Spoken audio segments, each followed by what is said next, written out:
When you're talking about, hold on, when you're talking about the government paying, you're talking about Social Security, Yes. which is people's money. Well, it is. Well, it is not the money you paid in. It's the system that they pay into. Well, no, you're you're every paycheck stub. Yes, but believe me, I pay a lot. I know I pay into Social Security. I don't know about you. I promise you, the amount that people are taking out is not the amount that is going in, which is why we are going bankrupt. Okay, but it's not the government just handing out a blank check. No, it's the government borrowing money to pay. Well, you pay in X dollars, and then you get multiple times X dollars when you retire. That is how the system works.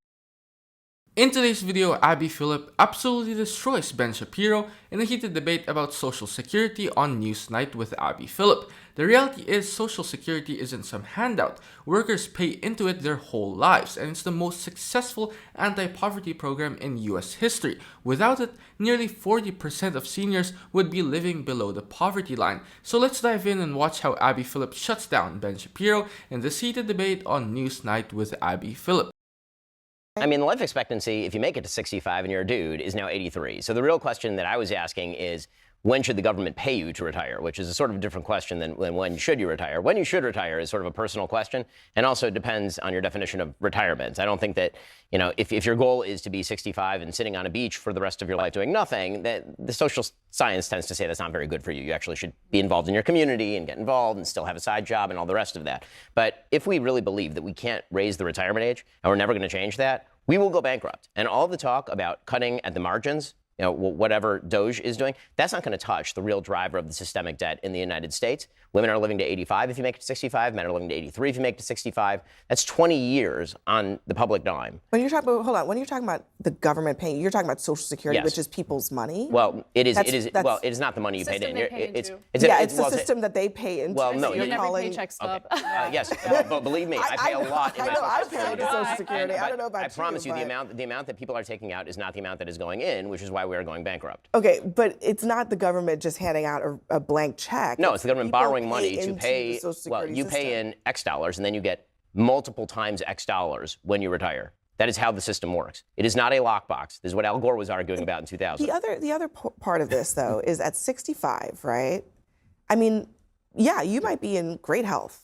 But many people are working hard jobs. They're on their feet. It depends on what job. I'm not saying if you're working back-breaking labor and your leg is falling off that you should be. By the way, I just totally reject what you just said about how we're going bankrupt due to Social Security. Really, you don't think like the trillions of dollars we've spent on wars in the Middle East might have something to do with that? It is not even our remotely national a percentage of what we spend on Social Our Security. national debt shot up significantly after 9/11, after we started invading countries in the Middle East. You should look at a chart of now our we're at national 30, debt. In 2008, we're spending hundreds of billions of dollars on Israel, on Ukraine. I mean, honestly, these foreign conflicts have a lot more to do with our national debt as opposed to us paying into the Social Security You think Israel is a bigger portion of our budget than Social Security, Medicare, I think we Medicaid? spend way too much money on military aid for foreign countries. You think Israel is more Do than you Social think Security? that Social Security is more of an issue compared to how much money we just shell out for conflicts abroad? As a matter of expenditures and math, that yes. both entitlements and defense are a big issue. I actually think Ben has a point here. I think that the nature of aging has changed.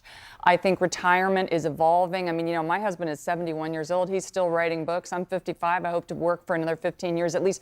But I do think it depends on the kind of job you do. And it starts to get into the devil's in the details here, because if I'm working with my hands and I'm 65, you know, that's a problem. Maybe technology can help, et cetera. But there's got to be some understanding of what people are doing. There's got to be probably some means testing, which gets to this point about the growing wealth divide, because there really are two Americas here.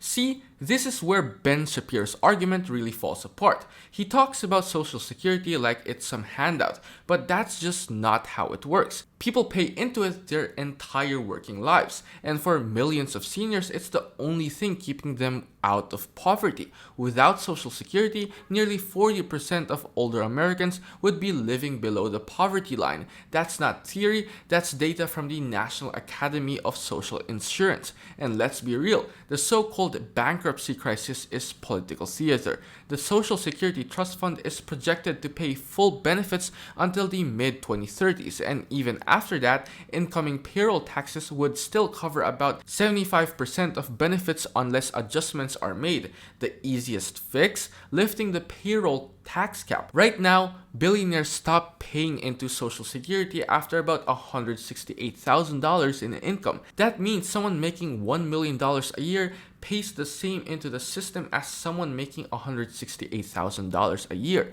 If we scrap that cap, the program would be solvent for the rest of the century without touching the retirement age. And Ben Shapiro's just work longer ignores reality. It's one thing for white-collar professionals to keep working into their 70s, but try saying that to a nurse pulling double shifts, a warehouse worker with a busted back, or a construction worker who's been on job sites since their teens.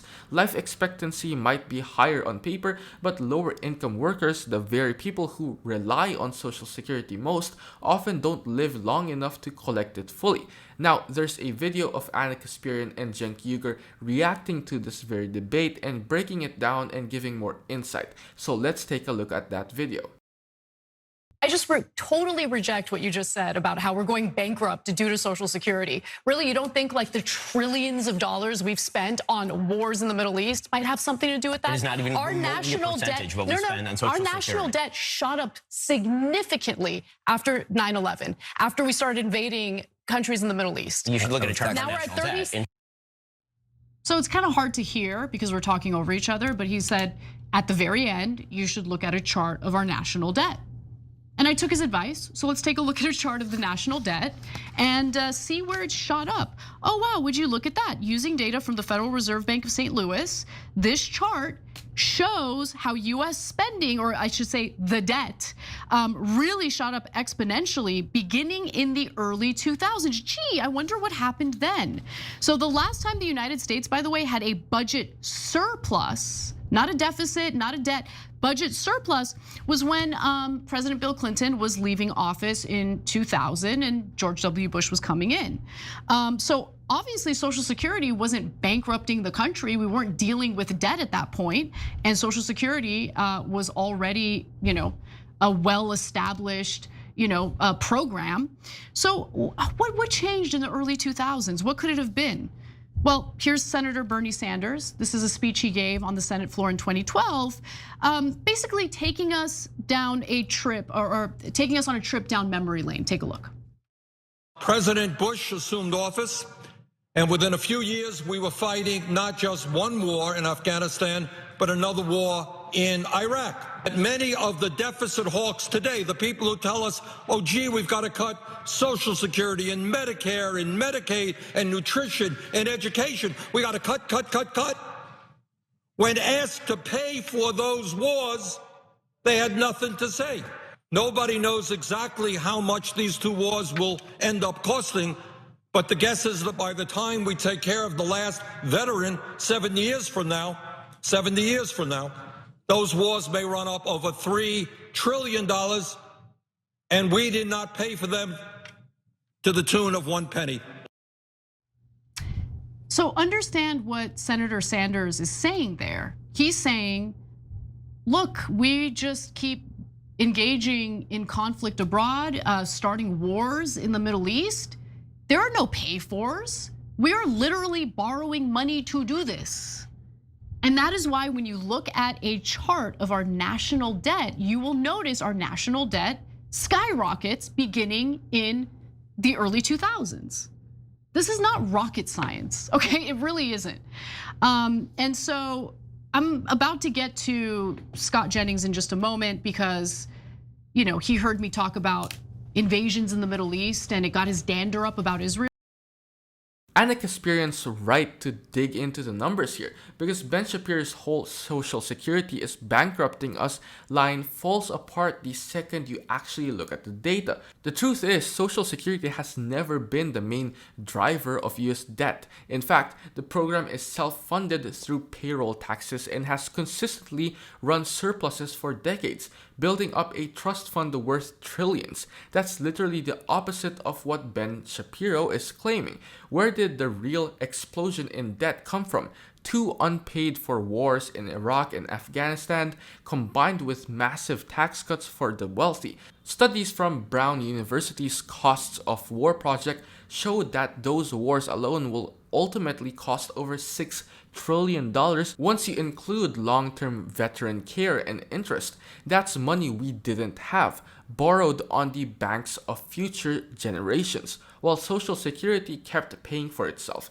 And here's another key fact. When Clinton left office in 2000, the US had a budget surplus. The moment Bush came in, passed the Bush tax cuts, and launched the Iraq War, the surplus flipped to deficits. The timing couldn't be clearer. The national debt didn't explode because Grandma collected her Social Security check. It exploded because Washington decided to hand out trillions to billionaires and defense contractors. What also stood out to me was Scott Jennings immediately jumps in because when it comes to our taxpayer dollars, obviously Israel is entitled to it, and how dare you bring up the Middle East? So let's take a look at how that exchange went down.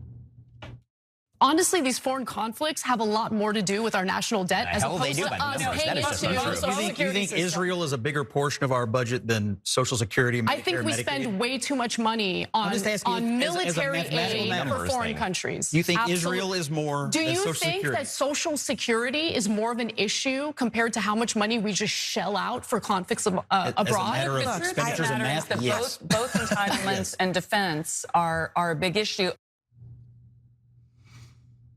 Okay, so I would prefer not to fund a genocide. So there's the moral issue with that, obviously. But I also have a problem with providing military aid to a country that had an economic surplus as recently as 2021. How do you justify that? Yeah, I want to get into more detail there. So another misdirection here. So Scott Jennings is trying to say like, oh, that $3.8 billion we give Israel every year is very small compared to the slice of the budget that's Social Security. Again, the overwhelming majority of the Social Security budget has already been paid for by you through all the taxes you paid. So that's misleading, number one. Number two, that's not the only thing with Israel. We also gave them $20 billion in the middle of the genocide. Overall, in inflation-adjusted numbers, we've now given them $310 billion. That's point number one. Point number two is we had no business in Iraq. They did not attack us on 9/11. In fact, they were an enemy of Al-Qaeda. But at the time, Israel and the neocons said it was Israel's number one enemy, and that for our security and safety, we had to attack their enemy, who was actually against Al-Qaeda and killing Al-Qaeda at the time, okay? Right. So now they say we have to attack Iran, and we did attack Iran, and they say we have to attack we have to do all the entire global war on terror. Okay, wait, that's another 8 trillion on top of the 300 billion. And now, as I said, the Department of Defense has gone from about 800 billion in recent years to now close to $1 trillion a year. Now, it's not just Israel, it's also the defense contractors that benefit from that. But now you see how, quote unquote, defense of quote unquote America is, when in reality it's about offense for Israel, has cost us literally trillions and trillions and trillions of dollars. With no pay force. Right, while they're trying to distract you with, oh, it's just $4 billion a year, right? That's the tip of the iceberg. They're trying desperately to make sure you don't see the iceberg.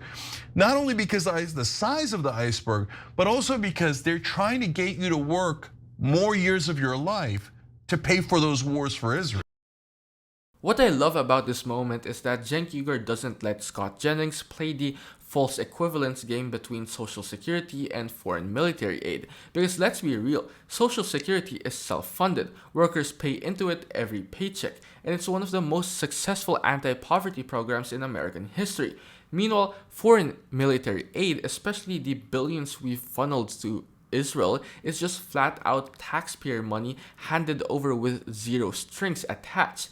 That's not an earned benefit, that's a political choice. And Cenk Uygur is absolutely right to point out that the $3.8 billion we sent Israel every year is just the advertised number. When you factor in the emergency packages Congress keeps approving, like the $20 billion that went through during the height of the Gaza assault, the cost balloons. Add it all up, and in today's dollars, we've sent Israel over $310 billion since its founding. That's not chump change. That's money that could have gone to healthcare, infrastructure, education, or simply ensuring seniors don't have to work until they die. On top of that, Cenk is pulling the curtain back on how this isn't just about Israel. It's about the entire military-industrial complex. The U.S. has spent nearly $8 trillion on the so-called war on terror since 9/11. That includes wars in Iraq and Afghanistan,